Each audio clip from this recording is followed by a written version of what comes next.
I didn't notice the door at first. That's the detail that still bothers me.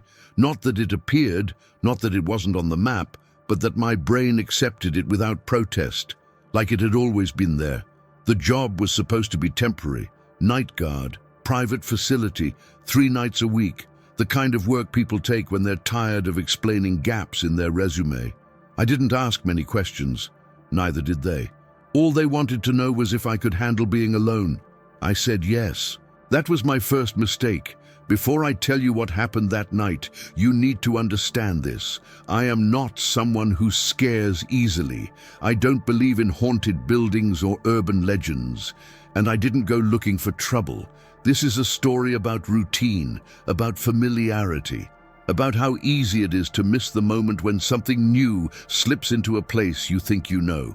If you work nights, if you've ever been alone after midnight, stay with me. And if stories like this matter to you, subscribe now, because once you notice what I noticed, you won't unsee it. The building used to be an administrative warehouse, concrete, fluorescent lights, long corridors.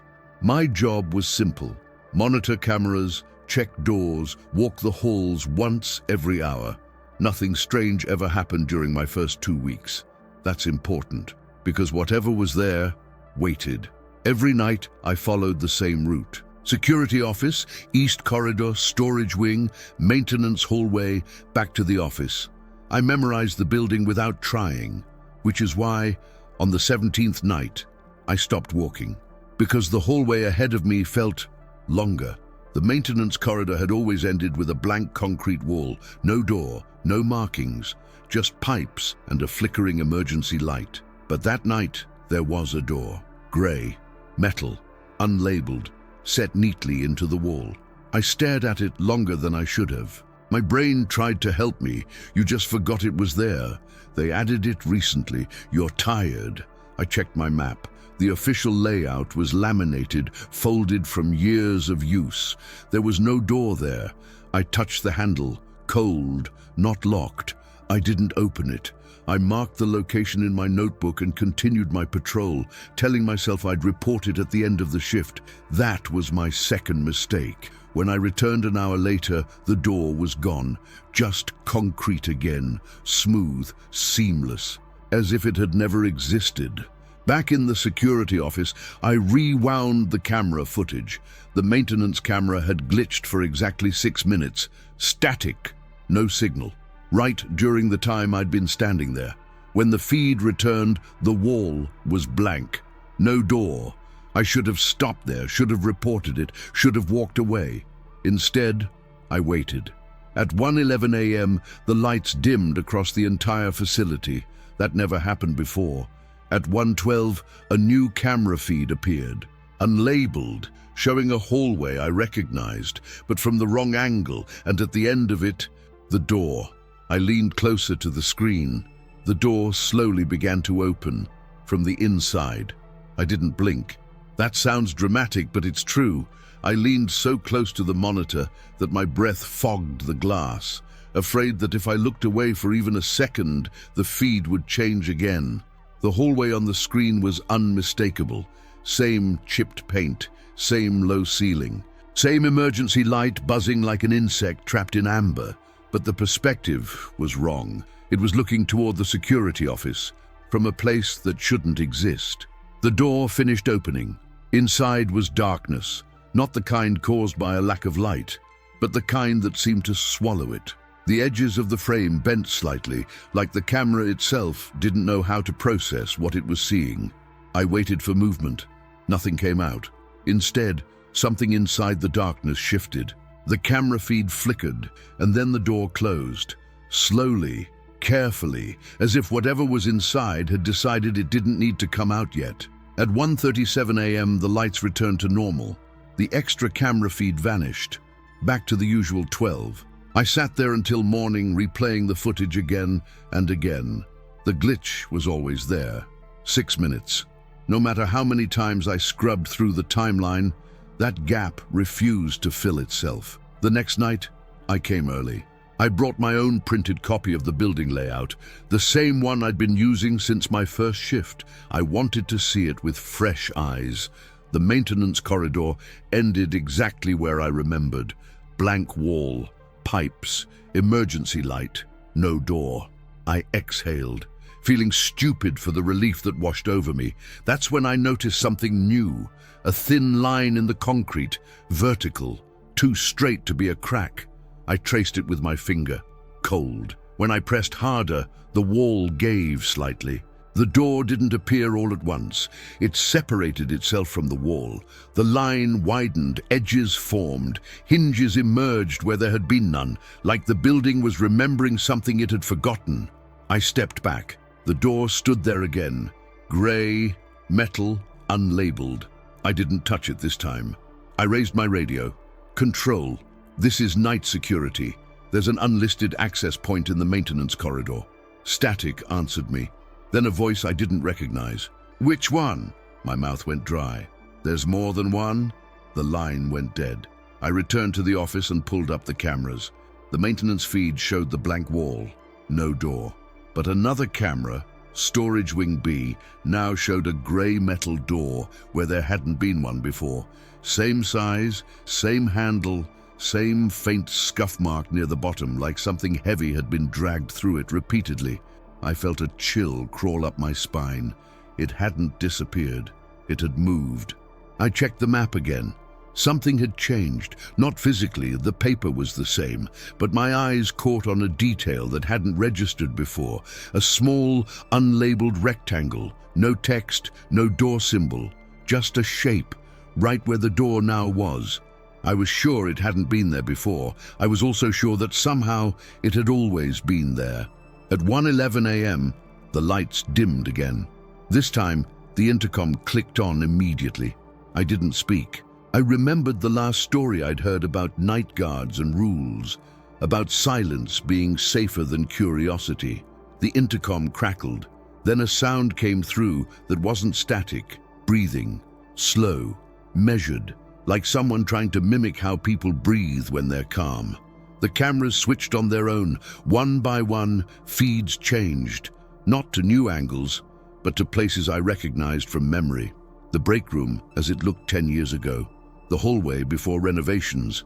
An office that had been sealed long before I was hired. And in every feed, the door. Always closed, always waiting. Then, in the reflection of one monitor, I saw movement behind me. I didn't turn around. I watched the screen.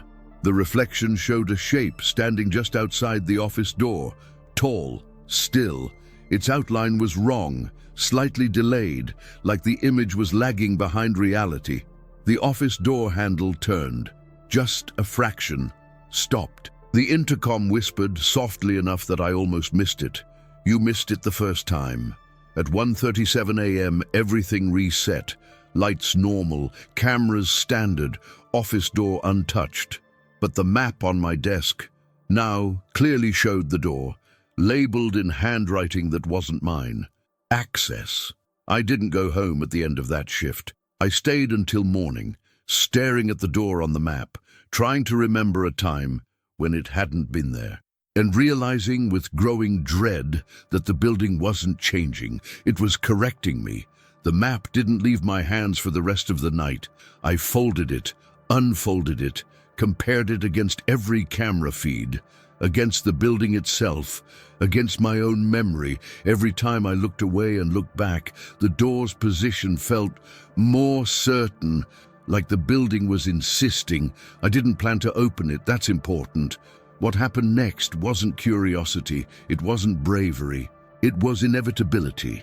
At 12:58 a.m., one of the motion sensors triggered. Maintenance corridor. The wall camera showed nothing. No movement, no heat signature, just the door, now open. I stared at the monitor, waiting for something to step out. Nothing did. The hallway remained empty, but the darkness beyond the threshold looked wrong, deeper than it should have been, bending slightly at the edges like wet fabric hanging in the air. I grabbed my flashlight and radio. Protocol said I should stay in the office. Protocol also assumed the building followed rules. I stepped into the corridor. The air changed the moment I crossed into maintenance. Colder, thicker. Sound didn't travel right. My boots echoed half a second too late, like the hallway was replaying me instead of responding. The door waited at the end, open, patient. I stopped 3 steps away. The flashlight beam barely touched the inside. What I saw didn't make sense. The room beyond wasn't a room. It was a corridor, longer than the building was wide, lined with doors, each one slightly different, some metal, some wood, some barely holding together, and every door had a number, not room numbers, times. My radio crackled. I jumped. A voice came through, low, strained. "Don't go in." I recognized it. The day's supervisor. "You're not cleared for that access," he said. My throat tightened. "Then why is it there?" Silence. Then, reluctantly, "It's always been there." I took 1 step back. The door behind me creaked. I turned. Another door had appeared in the corridor, closer, same grey metal, same scuff mark. The space between the 2 doors had shortened. "Listen carefully," the supervisor said. "If it opened for you, that means someone else didn't close it." "What does that mean?" Another pause. "Someone already went through." The flashlight flickered. Inside the corridor beyond the door, something moved, not toward me, away. Footsteps retreating, measured, familiar. I realized with a wave of cold dread that I recognized the rhythm. It matched mine. I backed away slowly. The door followed, not physically, but the distance between us closed. Each step back shortened the hallway, like perspective was collapsing. The supervisor's voice dropped. "The map doesn't show exits," he said. "It shows who belongs where." My heel hit concrete, the maintenance wall. The door was gone. The corridor was normal again, empty. Back in the office, I reviewed the footage. The camera showed me standing in front of the wall, talking to nothing, but in the reflection of the monitor, someone stood behind me, wearing my uniform, facing the door, which was open. I noticed something else then, a name scratched into the desk, barely visible, mine. Underneath it, written smaller, almost apologetically, I didn't know it would move. At 1:11 a.m., the lights dimmed. The intercom came on. A different voice this time, younger, nervous. Hello? I'm here for the night guard position." My heart stopped. The front gate camera showed a car pulling in, headlights cutting through fog. Someone new stepping out, phone in hand, looking at the building with uncertainty, just like I had. And on the map, a new door appeared, right behind me. I didn't answer the intercom. The voice on the other side waited. You could hear it breathing. Shallow, uncertain, human. I knew that voice. Not personally, but I knew the tone. It was the sound of someone who still believed they were safe. The car at the gate didn't move. Headlights stayed on. The figure outside stood there frozen, reading the sign on the fence, like it might explain what kind of place this was. I looked at the map. The new door behind me pulsed faintly, the ink slightly darker than the rest, as if it had just been written. The other doors, the ones that showed times instead of rooms, hadn't disappeared. They had shifted, closer together. "Control," the voice called again through the intercom. "I was told to report tonight." I swallowed. My mouth felt dry, like I'd been breathing dust. I pressed the talk button. "Go home," I said. The silence that followed was heavy. Then, confused. "What?" "Leave," I repeated. "The position's filled." I watched the camera. The man hesitated, looked back at his car, then at the building. Something inside me hoped he would listen. Behind me, the door creaked. Not loud. Just enough to let me know it was opening. The supervisor's voice came through my radio, sharp now. "What did you do?" "I told him to leave." Another pause. Then, quietly, "You can't do that." "Why?" "Because the door isn't for entry," he said. "It's for balance." The building hummed, low, constant, like something waking up. The map on the desk began to curl at the edges. Ink bled slightly, lines thickening. The supervisor continued, voice tight. "Every time the door appears, it's correcting something. Someone stayed too long. Someone left too soon." The realization hit me slowly, painfully. The door didn't let people in. It let someone else out. I turned toward it. The corridor behind the door wasn't empty anymore. I could see silhouettes now, standing just beyond the threshold, watching, waiting. Some were tall, some hunched, some barely human-shaped at all, but every single one wore a uniform. The man at the gate raised his phone. He was calling someone. I saw his lips move, probably saying the same thing I had weeks ago. I just got here. Everything looks normal. The door behind me opened wider. The air grew cold. I felt a pull in my chest, like gravity had shifted slightly toward it. The supervisor spoke again. "This is the part where you choose," he said. "Choose what?" Another pause. Then the truth. Who stays on the map? I understood then. The reason the building felt familiar. Why the map changed only when I wasn't looking. Why the door never stayed in one place. It wasn't mapping rooms, it was mapping people. And I had been walking its halls long enough to leave an imprint. The door behind me reflected the office light now. And in that reflection I saw myself, not as I was, as I would be. Still, watching, waiting for someone new to arrive. At 1:11 a.m., the lights dimmed. The man at the gate finally turned back to his car. My chest loosened slightly. Relief surged. For 1 second, then the map updated. Another door appeared, not behind me, inside the office, right beside the chair. The supervisor's voice dropped to a whisper. "It doesn't like being denied," he said, "and now it needs a correction." The chair creaked. I hadn't sat down, but it moved anyway, turning slightly, facing the new door. The chair moved again, just a few centimeters, enough to scrape the floor, enough to make my skin crawl. I hadn't touched it. I wasn't near it. And yet it adjusted itself until it was perfectly aligned with the new door. Waiting. The supervisor didn't speak anymore. The radio was silent. Not dead. I could hear the faint hiss of static, but deliberately empty, like someone listening and choosing not to answer. I looked at the cameras. The man at the gate had left. His car disappeared down the road, headlights swallowed by the fog. Relief washed over me again. This time, it didn't last even a second. On one of the monitors, the maintenance corridor was no longer empty. A figure stood there, still, facing the wall, exactly where the door used to appear. The uniform was familiar, too familiar. I leaned closer. The name tag was scratched, unreadable. But the posture, the way the shoulders slumped slightly, the way one foot angled outward, it was the previous night guard, the one who trained me, the one who had told me the door wasn't new. The figure turned. Its face looked unfinished, not damaged, not distorted, just incomplete, like someone had erased details they didn't need anymore. Its mouth opened. The sound came through the intercom. "You moved it." My throat tightened. "I didn't open it," I said. "I didn't let anyone in." The thing tilted its head. "That's not what it wanted." The map on the desk changed again. One of the doors, the earliest one, faded, its ink thinning until it vanished completely. In its place appeared a name. Not mine, not yet. The name of the guard on the screen. I understood then. The map wasn't just recording who stayed. It was deciding who was no longer needed. Every correction erased someone. Not physically, existentially. "I didn't know," I whispered.